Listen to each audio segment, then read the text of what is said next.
Hey, I want to say hi to everybody out there. It's been a while since I have really done any videos.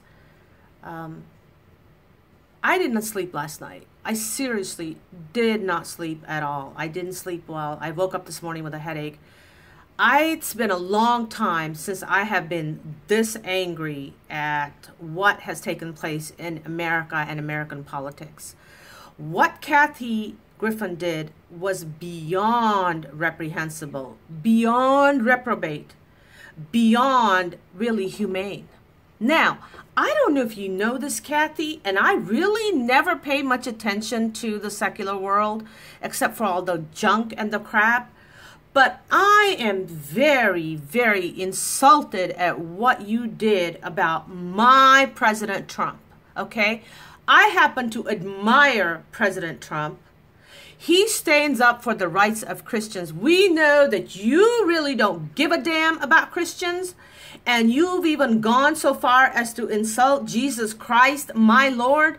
But let me tell you, when President Trump said during the primary in Indiana that he was going to be telling us, you know, folks, we're going to be able to say Merry Christmas. Now, it may not mean much to you, Kathy Griffin, but to me, as a fourth-generation Christian from Pakistan, that means everything. That means that the rights of Christians are going to not be circumvented anymore. And President Trump is a Christian. Now, when you depicted that head of President Trump being held up, beheaded, you insulted me. Not only did you insult me, but you insulted every person, every Christian that has ever been beheaded for their faith. It was not just about hatred, but it was about insulting people. You insulted his children. You insulted his wife. You insulted the Christians in America. You insulted people, and shame on you. Shame on you, Kathy Griffin. I'm so glad that Criminal Linton News Network, as in CNN, fired you. There should be worse action than that. You know, you don't care about Christians, but let me tell you something. As a Christian from Pakistan, I am very, very grieved in my spirit. I wept before I went to bed last night. I was like, my father brought us here to America as Christians so that we could have opportunity. Now, you may have grown up in your life free, but you know what? Over there, the people don't have that.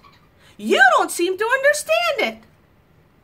And you have totally dishonored Christians that have been beheaded for their faith. I am appalled. But you know what? Let me just spell it out for you. I wrote this poem, and I'm a writer, I'm an artist, and I'm a Christian. But you know what? I am not God Jr. President Trump is not God Jr. None of us is. But you had no right, whether it's under entertainment or anything else, to do what you did. Now, I wrote this in honor of my brothers that were beheaded. And I want to bring attention. Guess what? There are children that are beheaded. In fact, over 90,000 Christians have been murdered. There were 12 Christian men who were beheaded, Kathy Griffin. They were beheaded last year. Last year. I don't know what rock you live under, but this is serious. Okay, so I wrote this for my brothers who are Christians that were murdered and beheaded, that you found to be so funny. You know, your apology came a little too late. An ode to my brothers. Their blood runs free.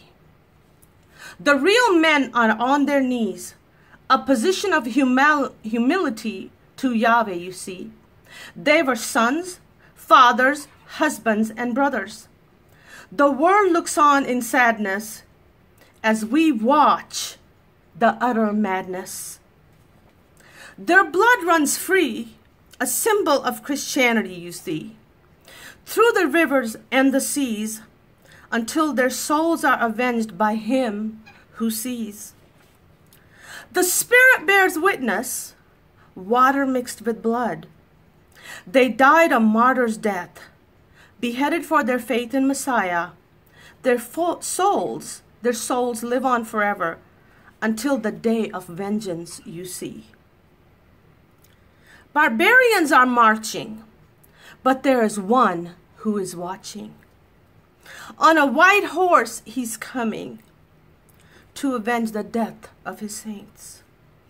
Until then, let's all be praying, warring and hoping and saying, "O Lord, come quickly." Now, I want to remind you,